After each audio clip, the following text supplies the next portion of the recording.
All right, good evening and happy summer to everyone. I would like to call this meeting to order. Would the secretary please call the roll? Anna Braun, Here. Timothy Cummings, Here. Jamie Falco, Here. Louis Figueroa, Lori Herrick, Li Wu Hong, Here. Wilbur Pan, Here. and Heather Gloss. Here. Please rise to salute the flag.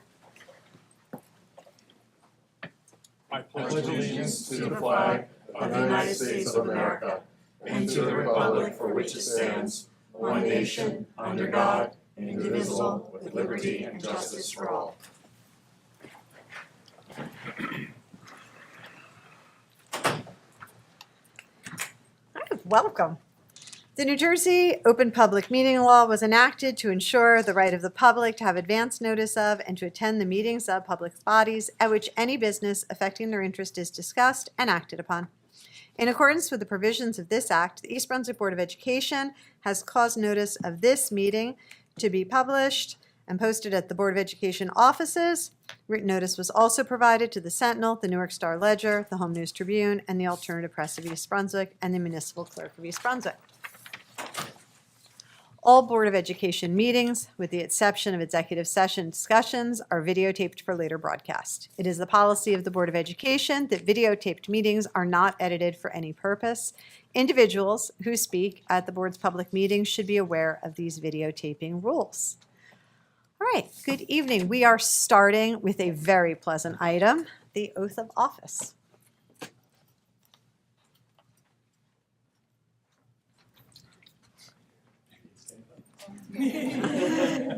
Center stage.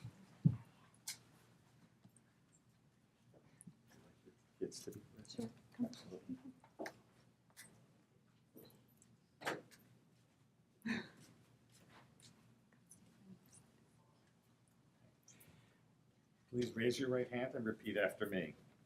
I, Mary Ann Tanios, I, Mary Ann Tanios, do solemnly swear do solemnly swear that I will support the Constitution of the United States that I will support the Constitution of the United States and the Constitution of the State of New Jersey, and the Constitution of the State of New Jersey, and that I will bear true faith and that I will bear true faith and allegiance to the same, and allegiance to the same, and to the governments established and to the governments established in the United States in the United States and this state and this state under the authority of the people. under the authority of the people.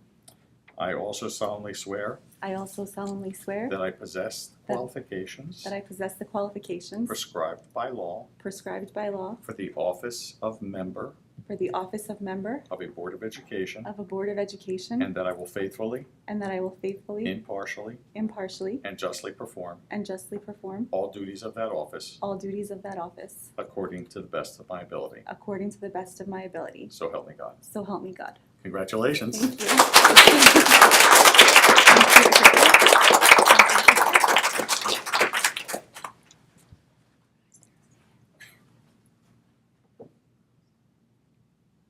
Thank you. You may now take your seat.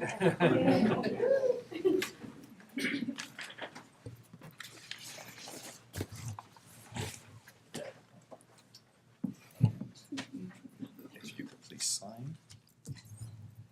Here you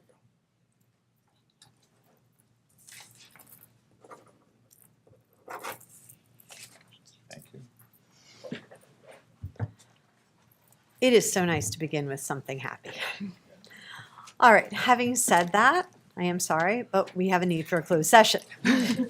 So we were here, we're celebrating, and we're leaving. All right.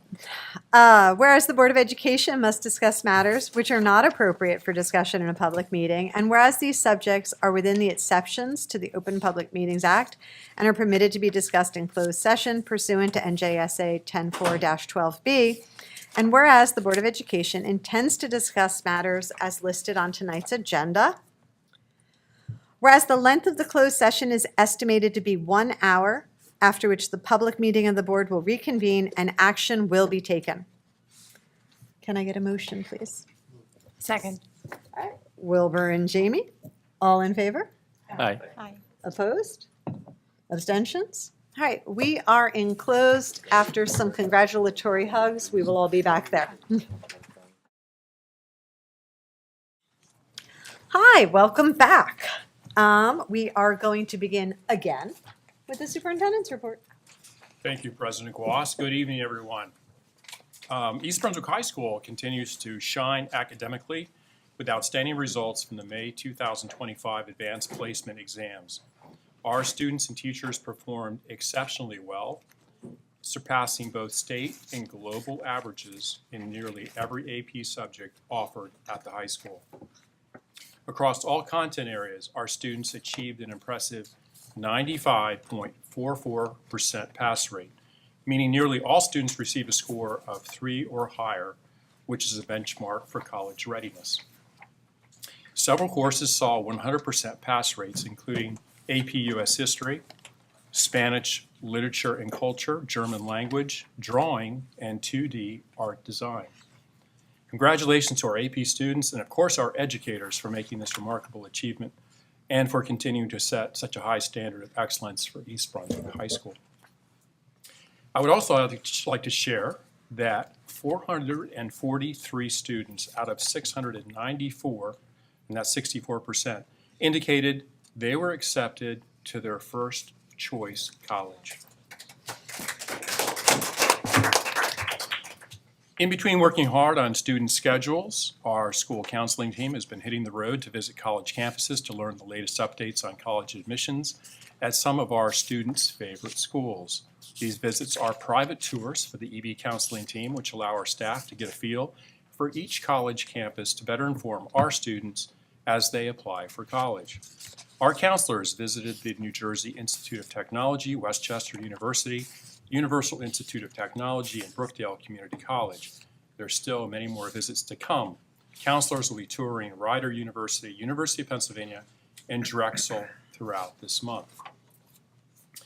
During the first 3 weeks of the summer early learning and kindergarten readiness camps, the students embarked on a variety of exciting and enriching adventures. They roared with the excitement on Safari Adventure Day, transforming the classroom into a lively jungle as they spotted snakes and channeled their inner wild animals.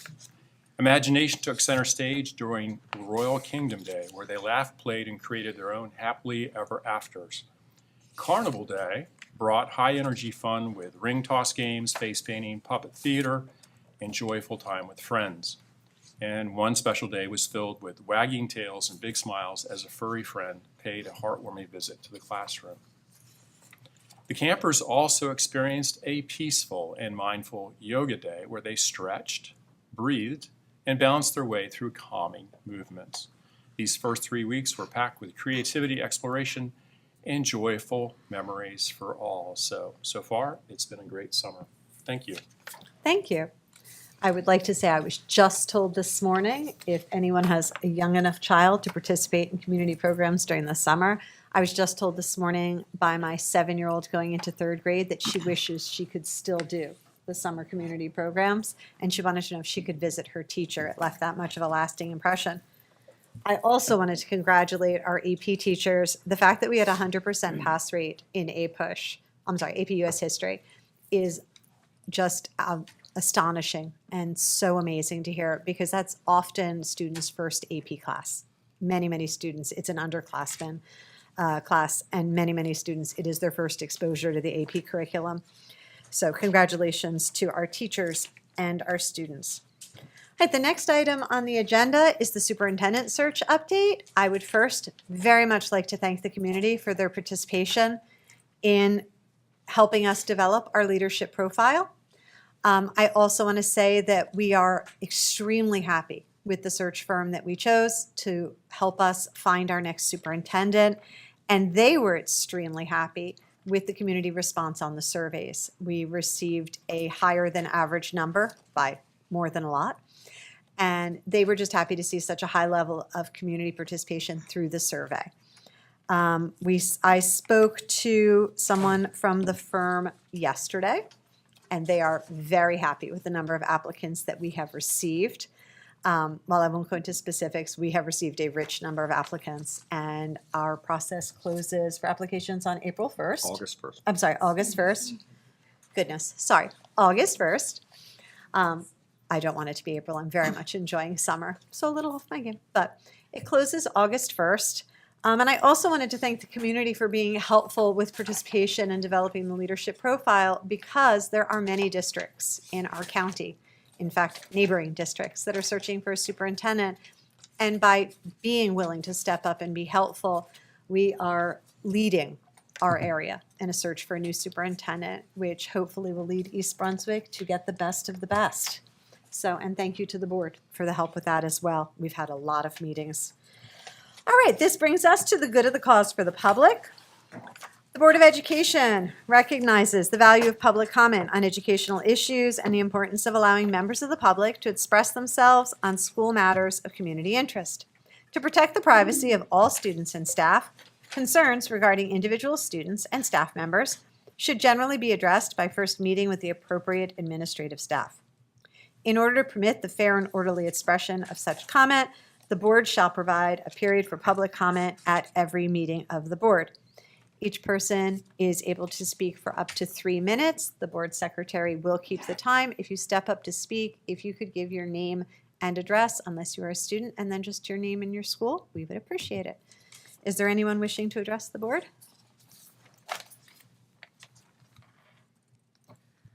Allegra Seidler, 12 South Woodland Avenue. I'm sure you've seen my email that I sent earlier today, but I just want to restate that ignoring the history with this individual is not to the benefit of the students and certainly not to the benefit of the reputation of the board. I say this with the utmost respect, but it is direct. There are 9 people seated here, and you all have an incredible amount of power. Please use it to the benefit of students and not the feelings of adults. Anyone can rubber stamp an agenda, and doing so in light of the February 13th meeting and everything our group of parents has shared regarding the ILA curriculum, and doing so in the same day in which the regulations for the position are up for revision for everyone to see for themselves, renders these seats and regulations performative. As an outsider, I would imagine these decisions are tough to make when you might not have all the relevant background knowledge. However, you do know now what the state initiatives are. You were mostly here for that presentation, which touted the existing curriculum. And if you haven't realized already, you were essentially lied to by omission that night. Now you are being asked to reward this individual and cement their position within our district, further entrusting them with the education of our students despite all of this. Please, for the sake of all of our students, but especially the youngest, I am pleading with you to not approve the personnel action for the Language Arts and Social Studies K-6 supervisor position. Thank you. Thank you, Allegra. Is there anyone else wishing to address the board? Hi, everyone. Good evening. Fran Snoweyes, 7 Schindler Court. So I just wanted to, in fear of kind of missing opportunities again, I decided I would take tonight to offer some suggestions on things that can be done in the school district as an educator myself. So I would like to offer immediate steps that we can take to make the district safer and more inclusive for every student. These actions that I'm going to recommend tonight do not require spending, they do not require assemblies, and they do not require anyone to create policy to make them happen, okay? Number 1, principals and leaders. I would love to see an alignment of school missions and rights, right? Each principal and school leader should open the school year by revisiting the school's mission and clearly communicating what student, teacher, and parent rights and responsibilities in every building are. Why does this matter? This creates shared understanding, sets expectations, serves as transparent checks and balance system. It also empowers teachers who are mandated reporters to recognize and act when a student, especially one from a vulnerable group, feels unsafe. When these protocols are front and center, teachers are reminded of their legal and ethical duties, reducing incidents that are being ignored or dismissed, which we often see happening with cases of anti-Semitism. Immediate and professional development. There are 4 organizations that I'm going to list for you tonight, all of whom will give you free everything at your disposal, an array, a buffet. You have the IAC, the Israeli American Council. You have the Anti-Defamation League, the ADL. You have Stand With Us. You also have Facing History and Ourselves, all of whom have curriculums that you can access for free plus training. We also have a relationship with the Federation that we keep touting, but as of today, nothing has been put in the schedule other than at Hammersholt, which was done in June. Okay? Why does this matter? Teachers and staff should feel prepared and supported. That's why they don't intervene. They're not prepared and they're not supported. They don't know what to say. You have to educate them, model the inclusion, not just simply respond to crisis. Transparency, we can talk about this for days. For some reason, only one incident is in the state database. That's an incident I reported. So if we have Hibster, I'm wondering where all of our incidences are. Okay, I have 19 on a 10 separate seconds. document. Partnership with the organizations, okay? Why is this all essential? The NEA this week wants to sever ties with the ADL. This is urgent. Time. It's critical because our schools are at risk, okay? Time. Thank you, Fran.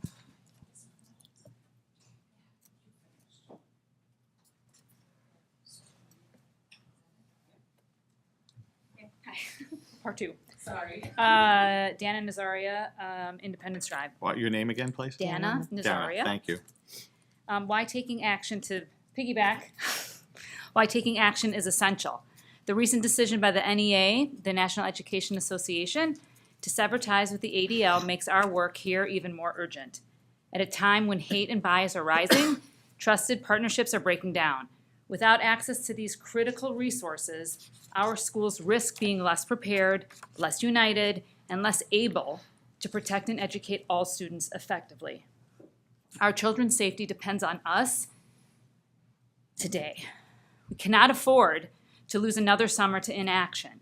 The time to act is now, proactively, collaboratively, and with urgency. Let every one of us, administrators, board members, teachers, and families, step up to model the integrity, courage, and community we say we value. And I'll just say off script that my daughter suffered because of the inaction of this board. My daughter had to file a HIB, and which I'm sure you've all read, and it continues to impact her today. And it's real. And I was not planning on speaking at all tonight, but it's real. Okay, she was the last one in our family to graduate from East Brunswick, one of 4. And every single one of my children, every single one graduating from 2019 until 2025 was impacted by anti-Semitism in the schools. So this is not just theoretical, okay? Anyway, thank you for listening. Please take the action that is at your fingertips that we've been told would be taken. I was promised after the incident with my daughter that there would be district-wide training, and I expect that to happen. I certainly expect that to happen. Thank you. Thank you, Donna. Is there anyone else? All right. I'm going to close the public portion of the meeting and move on to tonight's agenda.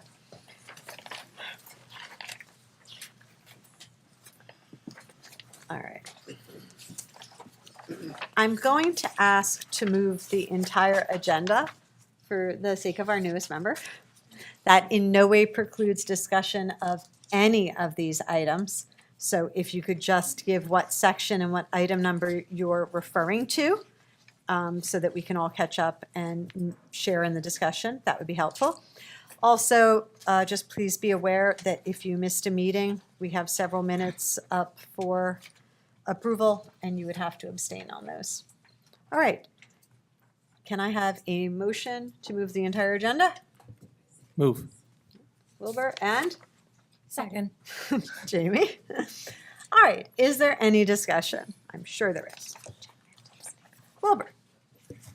So sorry, I do have a few questions here. So in business support operations, item number 2 regarding the out-of-district tuition rates. My expectation, I think a lot of our expectations, is that we're going to be facing another $7.5+ million dollar budget deficit for next year. I don't know if this is possible, but I just wanted to ask. Is there room to move on the tuition rates that we're providing for out-of-district? No, so these are the our East Brunswick Public School District rates. They are formula-driven by the Department of Education. And then what happens at the end of the year, after the audit is completed, the rates get certified.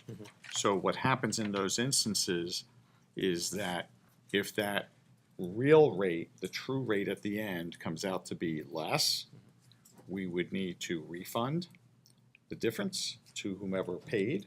And conversely, if it was more, the school districts, what have you, would have to pay us the difference.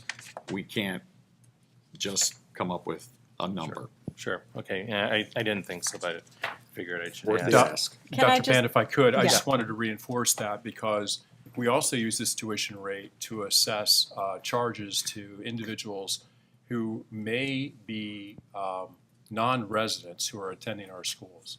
And so we discover that, and we do actually bill them tuition Yep. for the days that their children are in our schools. So having that certification to back up our billing to them is really important. I just wanted to piggyback and make sure I'm clear on this. Yeah. You're talking about the non-resident The students? non-residents, Okay, yeah. just wanted for clarity, because if you're not looking at Yeah, the sorry. agenda, you said out of district, and that would be children with IEPs. This is for Yeah, non-resident, yeah, not that. sorry, sorry for not being clear on that. Oh, just wanted to make sure I was in the right place Yep, as well. yep, Nope, that's exactly what I meant. Excellent. Let's see, for the bill list payments pending issuance, agenda item 5. Just a very quick question. The first item is, and if we don't have the answer here, that's fine. It's mainly for my information. The first vendor is AME Inc. Is there a full name for that vendor? If we don't have the information here, that's I fine. can't tell you what AME would stand for. That Yeah. is their business Okay. name, All right. AME. Mhm. Yeah, that's all I can tell you Okay, about that. so when we see a vendor name and the name is a bunch of initials, that's actually their business name? That's yeah, correct. Got it. Yeah, okay. all of the vendors are reflected based on their business names. Perfect, thanks. Item number 10.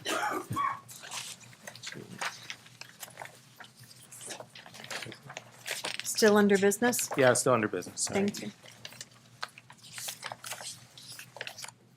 I'm trying to find it too. Here it is. Just was having a hard time just figuring the section towards the bottom of the list of budget adjustments. There's a number of items that appear to be related to special education, but then the bold-faced thing underneath that says electricity. I think I know what's going on, but I was just want to make sure I was understanding that.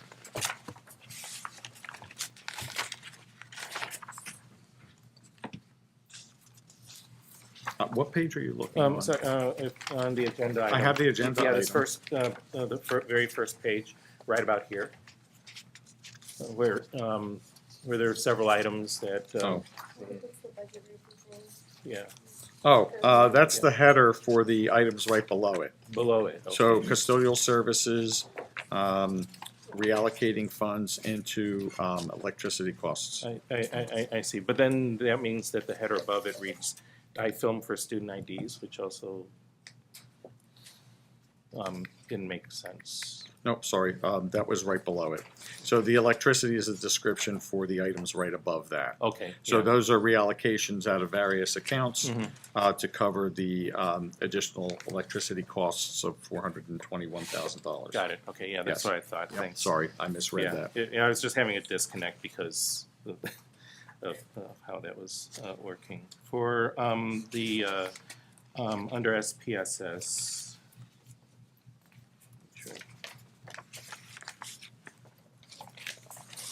on the May monthly school report for the withdrawal. Which agenda item? Sorry, I'm skipping ahead to monthly school reports under Oh, special that's under education. special and student Yeah, services. Okay. Number 2. give a moment. Page 27. Yeah. May or June? We're on May. page 27. Yeah. The withdrawal report on the very second page of that packet. Yes. Yeah, it says one of the students went to Canada, but it seems to be listed as out of state as opposed to out of country. I'm relatively sure that Canada is not a state Yes. yet.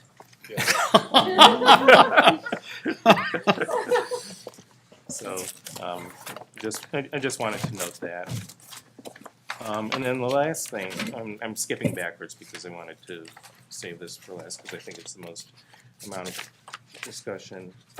For item 8 under Board of Education, where we have the first reading. We're on for the page job- 8. Page 8 of the agenda. Thank you. There's the first reading for the job descriptions. Would it be okay, two things, would it be okay to just review the process for the first and second reading, just for the public's knowledge as to what we're I doing believe here? this one is only one reading because It's it's only a one reading. regulation. Okay, all right. Am I correct, though? Yes, Okay. regulations have one reading. Oh, okay, got it, okay. The other question that I had is in the job description itself, it appears that the more specific language as to the areas that these positions would be covering has been deleted as opposed to being updated. So for example, for supervisor of language arts, which is now supervisor of language arts and social studies, it used to say that, sorry, let me pull it out here. The job description used to say that the job was for language arts, and then it was just deleted entirely instead of being updated to language arts and sciences, if I'm reading that correctly. My concern is that somebody might be looking at this job and see that the written scope of the job might be beyond, they might think they would be asked to do something that was beyond the scope of this, a position like that if the guardrails aren't put in. I don't know what the best answer is, I just wanted to bring that up as an item for discussion. Nicole, did you want to add to that? Well, actually, Dr. No? Boley. I'm sorry, Dr. Boley. Sorry, Nicole. So the positions will, within the budget process, we had eliminated 4 supervisor positions and we combined some responsibilities. Sure. So one individual will be overseeing language arts and social studies K to 6, and another individual will be overseeing language arts and social studies, English and social studies for Yeah. 7 through 12, and the same for math and science. Right, So- right. What, If I may? yeah. So within the job description, for example, do you have a copy of that? I have Yep. it online. I've Okay. got it handy So here. if you look at, on the first page of it, number 5, under qualifications, and it indicates effective, I'm gonna read only a section of it, effective innovation, effective and innovative instruction. Right.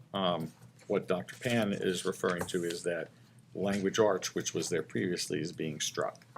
And I think if I hear it correctly, that why not add, instead of striking language arts, why not add to that and social studies?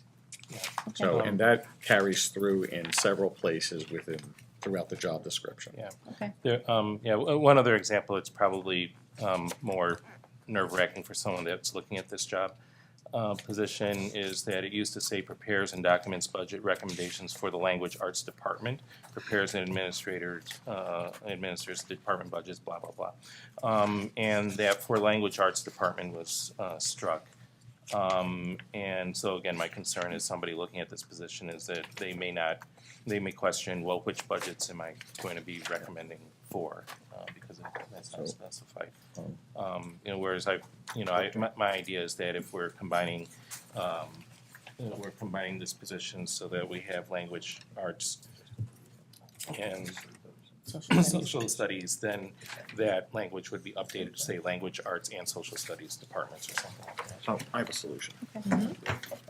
So, I think what, to address that, if the board has no objection, in those areas where the department or area of instruction is shown to be struck, we'll just modify that to add the additional area throughout. So if Yeah. that's acceptable, then that's how that would be reflected throughout. That's perfectly fine by Yep. me. Okay, I'm done, thanks. We are all in favor of greater clarity. Anyone else? Lou?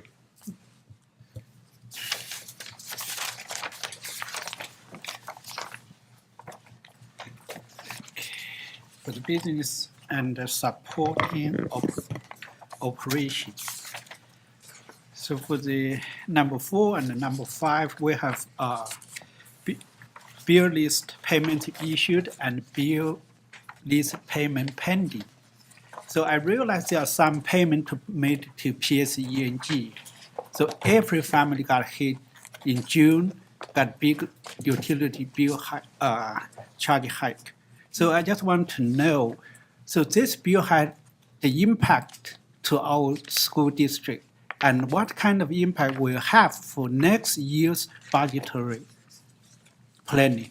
So Bernie, would you please update what kind of the payment increase June compared with May, and what kind of impact will have to our future budgetary job planning? So, and this is specifically with regard to electricity, I believe, Electricity, right? yes. So we are, as I mentioned to you earlier, Mr. Hong, we are analyzing to see what's happened in terms of the rate. The board will recall, members of the public will recall that we had anticipated a significant increase to the electricity budget because of rate increases that were approved by the Board of Public Utilities. So we are taking a look at how is that reflecting itself in our bills? It's very hard to tell right now because if we compare, May to June, the weather's going to be a factor because air conditioning may not have been utilized at the same degree that it was last year, for example, or even the month before. We don't have all of the June bills yet, so those are still outstanding. But what we are looking at, and I think this is something that will be more helpful, and that is what are the rates, the rate changes. So we're analyzing the rate changes for PSE&G from June 1, what was prior to June 1, and what was as of June 1, because that was the date at which the rates changed. And also what was the rate change for JCP&L for those periods of time. But what's important also is the fact that what is reflected as the rate on the bill isn't per se what we are paying because we are part of a cooperative. And the cooperative has a lower rate. So we're looking at what that change was. Where did it go from and to, so that we can see what kind of a comparative that comes to, and then try and do some kind of a projection based on what happened last year and how does that translate forward. That's about the best we can do because we don't have a crystal ball, right, for what's going to happen over the next 12 months. But we can take our utilization and try to translate that into what the new rates are for each of the categories. Does that make sense? Yes, that's the job I want you to do because in a few months we are going to deal a new budget period. So another question is about finance tip. This business and operation, same item 14. It's 2025 enterprise, internal service, and fiduciary finance report is of May 31st, 2025. So the community program provide a lot of help financially to our program, but Governor Murphy announced that we should provide free pre-K or kindergarten for every kid. So will this new policy or new law impact our community program income, and what kind of impact to our future budget? So let's first talk a little bit about context. How much does our community programs support the general fund budget. And that support is in the range of about $2 million. That is earned and transferred over to support the budget, the regular budget. Governor Murphy did push for offering pre-K Universal and pre-K. universal pre-K Right. and full-day kindergarten. We're okay with full-day kindergarten. We've had that in place for a number of years now. This was signed into law. I don't remember the exact date, but it was signed into law by Governor Murphy. And Last week, I believe. And I downloaded the legislation and started to analyze what it says. My read in this, and I believe what is key for us, is that it refers to school districts receiving preschool education aid in 3 fiscal years. So this year, the next fiscal year, and the year after that. Key words now. And participating in the pilot program established by the commissioner. We are not participating in a pilot program. So there are 19 pages of legislation. It talks about the funding, what the funding formula will be to provide monies for this, but everything appears to be geared toward those districts participating in the pilot program. So based on my read, I'd say this is not impacting us right now. We're not participating in a pilot program. That's not to say it won't be something to come down the road, but getting to the bottom line, because I mentioned what this community programs, so how this community programs support the regular budget. If mandatory preschool were to be coming to East Brunswick, that would kill the community programs enterprise.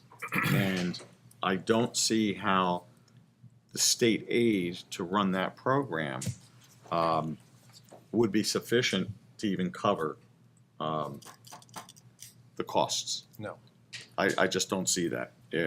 So It's just not going to happen. We are looking at this, we're looking at the law, but there's also, as we all know, there's an opportunity for change in administration in November.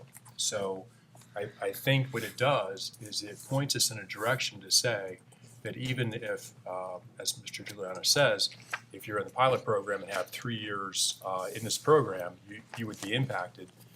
It tells us to get ready as a district for what may come 3 years from now. But we don't know what a change in leadership will be either, with potentially a new direction by a new administration. So loss in income is just one impact. If you are required to provide free pre-K education, do we have enough classroom? Those classrooms need to be with toilet, with a special design for those youngsters. So we need to think about it. There's a lot to this. So there's more to this legislation because if a school district, for those school districts that are going to be impacted by this, and right now we are not, but those school districts, if they don't have the facility to provide the full day pre-K, they will contract with providers in their community. So the kinder care and other similar kinds of programs that exist. Concurrent with this legislation, the governor also signed other legislation that expanded the conditions for awarding contracts under the bid or competitive pricing scenarios. So it doesn't have to be in district. It can be in a private enterprise that a school district, not East Brunswick right now, but that a school district would be paying that private enterprise to provide the pre-K program for the district. And then there are a lot of compliance issues also that are delineated in this legislation, which I honestly did not get into. My concern was how does this affect us right now and over the next year or two? Yeah, I understand the impact is not imminent, but we need to prepare for future. I'm not trying to get you hard time, but we just need get ready. Please pay attention closely to the development of any new law or any governor's signature and inform this board. But I think to your point with regard to space, if this were to actually be required in a few years, it would be a challenge because the space would not really, I don't see how that would exist. And we've got room for the growth that's happening right now, but to add a pre-K program for 3 and 4-year-olds, that's really going to push the envelope. So one thing I didn't say because I don't want to scare you. If we have to do that, we need to hire a lot more teachers. That will be big money. Well, Mr. Hung, too, I want to assure you that we are looking at the law. We are paying attention to it. There's the predictability factor that we have here, that this legislation points us in a direction of where the state is going to go.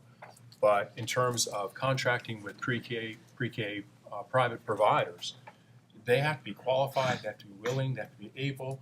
So we don't know what the capacity of our private provider community is for how many seats would be available in this kind of scenario, this kind of rollout. So this is brand new, but we are looking to see what those options might be if we in fact become impacted at some point.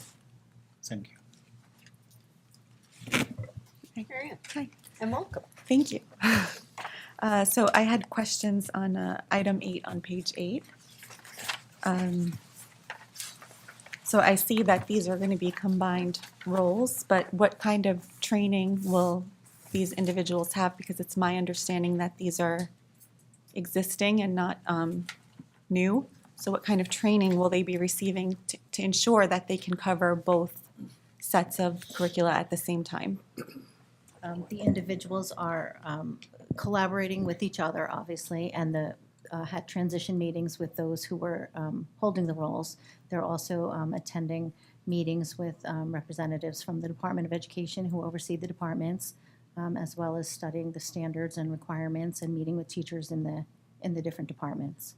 Okay. And what resources are being provided to them? Because if they've only been doing one and now they're adding another, what kind of resources are they being provided? In what do you mean resources? So I'm assuming that if they've been doing math, for example, and now they're also being added science, it's been maybe quite a number of years since they've touched a science curriculum? That's right. So there was, we've had transition meetings since the announcement with the former supervisor in that content area with the new one to transition the resources and go through all the updates in the department and everything that's happening in the department. They're studying the standards for their new content areas, and they're meeting with the representatives from the Department of Ed so that they can understand the scope and vision for the work of that new content area. They're meeting with the teachers in the department so they understand the needs and current practices in that department and planning next steps. Okay, and it's my understanding that they don't need to be experts in that area of study that they're going to be supervisors for, and this is more of an oversight. Is that correct? No. That is correct. So when somebody becomes tenured as a supervisor, they're tenured as a supervisor, their expertise is supervision of certificated staff members. They don't have to be content area specific experts in it. That's just the law of when you become a tenured supervisor. Okay. So their expertise is really supervision, evaluations, observations, writing the observations for the non-tenured and tenured. That's the real expertise. And then the content area is something that they can develop. That they don't. There's no requirement, and there's nothing in the law that says you're a supervisor of mathematics or you're a supervisor of language arts. You're a supervisor, and then we can in your job descriptions. And job descriptions, by the way, are managerial prerogative. You guys can change your job descriptions. So if you're not pleased with this, you guys have the ability to say, you know what, we tried this, it's not working. We're going to do supervisor of mathematics or supervisor. Or change it from K to 6 to K to 12. That's the board's prerogative. But under the law, the certificate is in supervision. So that's why, and you'll see this happens, and it's happening literally all over the state with all, what's happening budget-wise is they're looking to have people develop, understand what they're supervising so that they can properly supervise the experts. And the experts are the certificated staff members. So for example, if you're a high school science teacher, you have a specific certificate. An elementary teacher could not teach that. You have to be certificated. Supervisors do not have that. The content area expertise lies with the certificated staff member. Okay, thank you. And so, forgive me, but then who's the curriculum expert if it's not the supervisor? Well, they certainly know the curriculum and they understand the curriculum, but as Mr. Giacobbe said, they're supervising instruction, so they're Okay. the experts of instruction. Right, but then who's the subject matter expert is my The question. teachers are the subject matter experts, Okay. as well as the supervisors have a wealth of information and understanding of the content. And very often, just so folks know, the certificated teachers in the various areas during the summer are the ones that are working on drafting the curriculum, working with the standards, et cetera. So it's a village, it's a team effort, but the content area specialists, the teachers, the ones that are instructing the students, they're integrally involved in the developing the curriculum for what the kids are learning. And it's got to follow the state law, of course. But that's what happens each and every summer. You have curriculum writing to update the curriculum based on what the standards are put out by the state. Okay. And then, last question, is the K to 6, because I'm not sure if we have the same amount of teachers for K to 6 and 7 to 12, so is this an even split? The workload will be unified at the upper schools. There are assistant principals in regards to evaluation. Is that what you mean? Yeah. Evaluations? Yeah. There are more administrators in the secondary school. We also have our K to 12 supervisors, so the workload will be equitable. The workload will be equitable amongst the supervisors and the principals for the For the supervision job of. descriptions, yes. The Okay, so this supervisors- is not just the supervisors, then the principals are also assisting with these, With teacher evaluations? What do you mean? right, workload with the in regard- supervision aspect. So this Yes. is supervisor, these are supervisor regulations, right? Yes, So the principals and supervisors, assistant principals observe the teachers as well, and the supervisors do. okay, so that's how we're compensating for the lack of an even split between K to 6 and 7 to 12?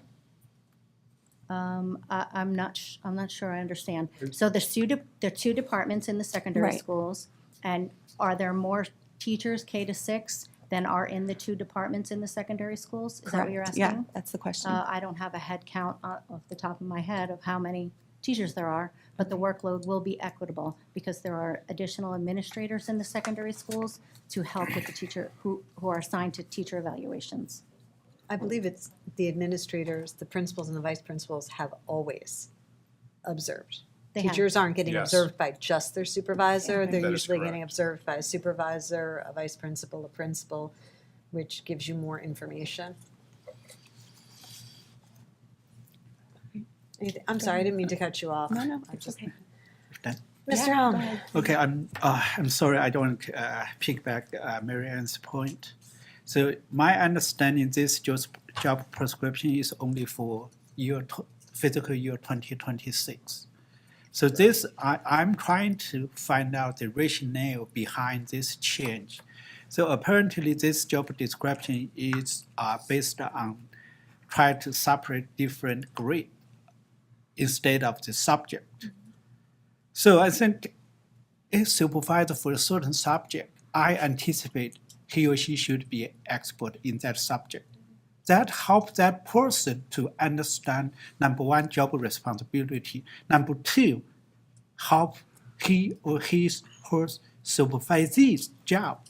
So that will be very important. I suggest maybe, because this fiscal year already started on July 1st.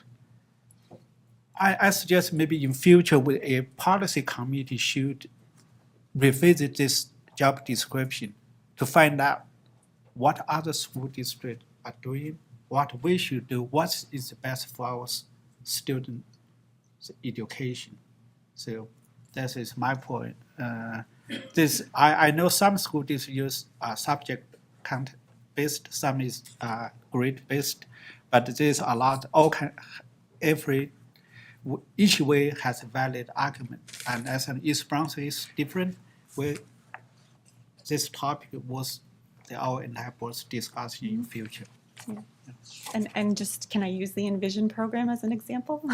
But with the Envision program, I believe it was, the conversations were being had with the curriculum supervisor. So now in hindsight, I'm kind of wondering, well, why were those conversations had if they weren't the subject matter expert, as opposed to saying it's the teachers who are the curriculum experts?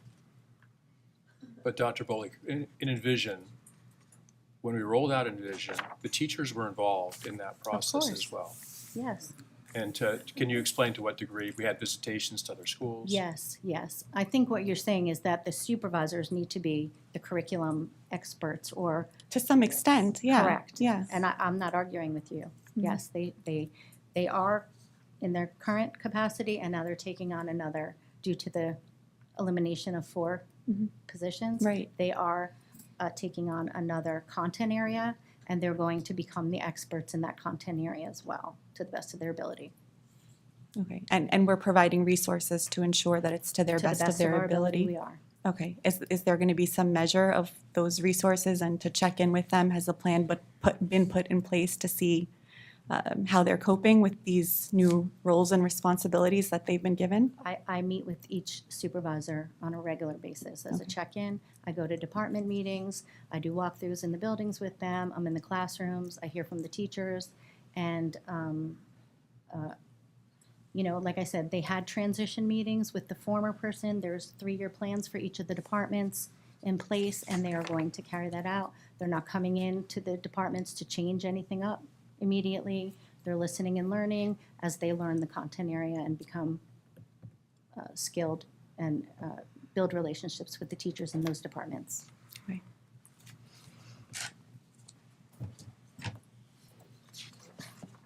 All right. Oh, go ahead, Tim. Switch topics real quick.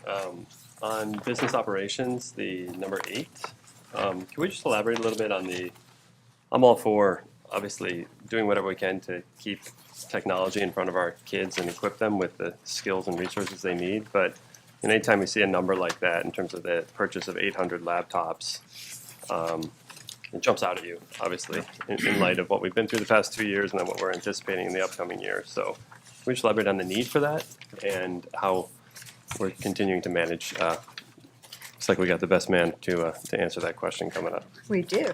So those laptops are for the kids that are going from 6th grade into 7th grade. So K through 6th, they use Chromebooks.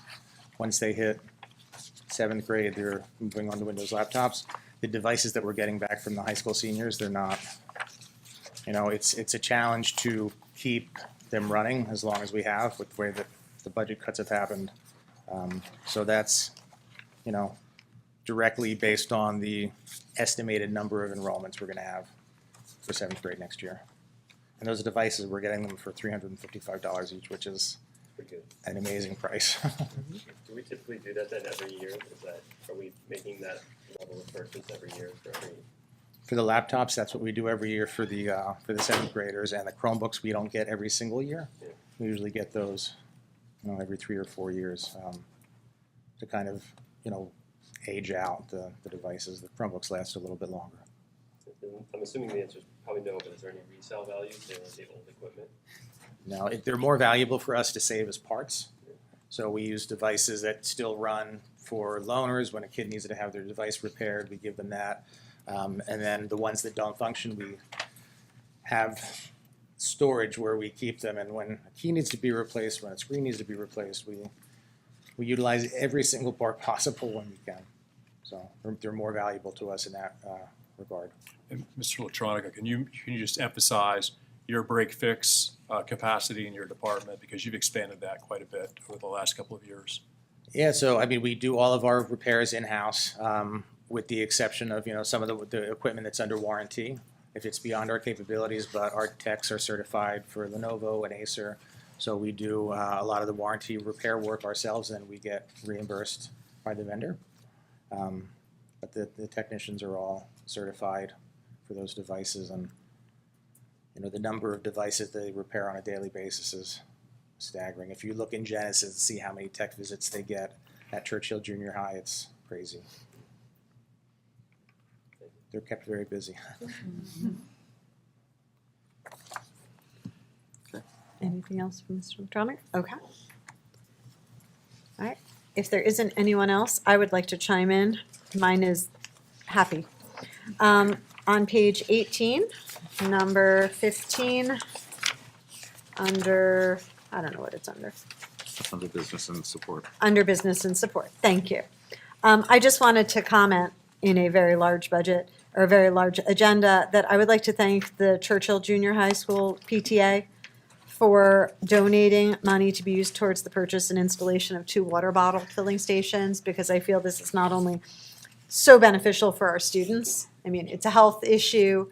I appreciate that they carry the water bottles. I appreciate that they can refill, but I also feel it's a values-based education. We don't want them just constantly throwing away plastic bottles, but to start carrying their own water bottles.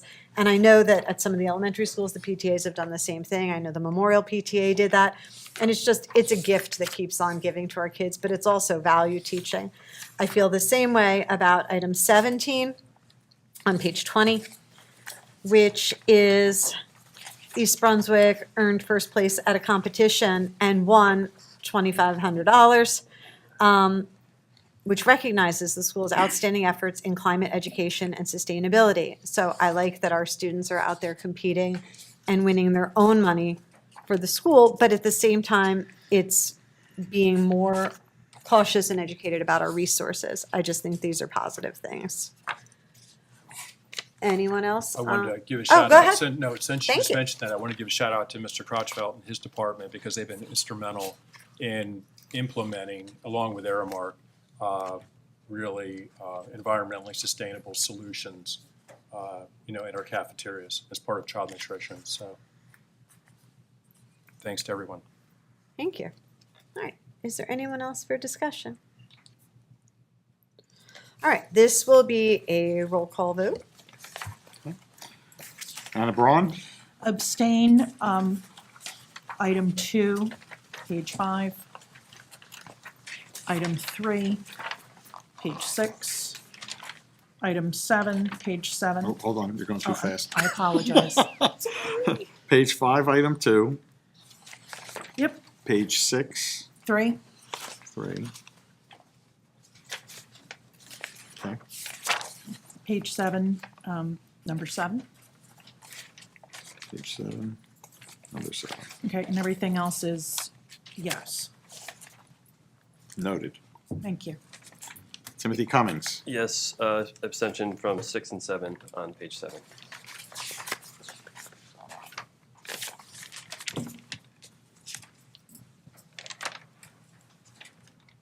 Noted. Jamie Falco?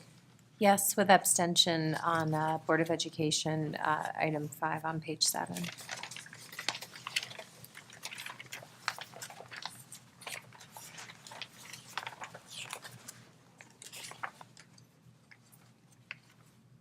Noted. Sorry, folks, it's taking longer than usual. Lori Herrick? Yes. Li Wu Hong? Yes. Wilbur Pan? Yes. Mary Ann Tanyos? Abstain on 1 through 8.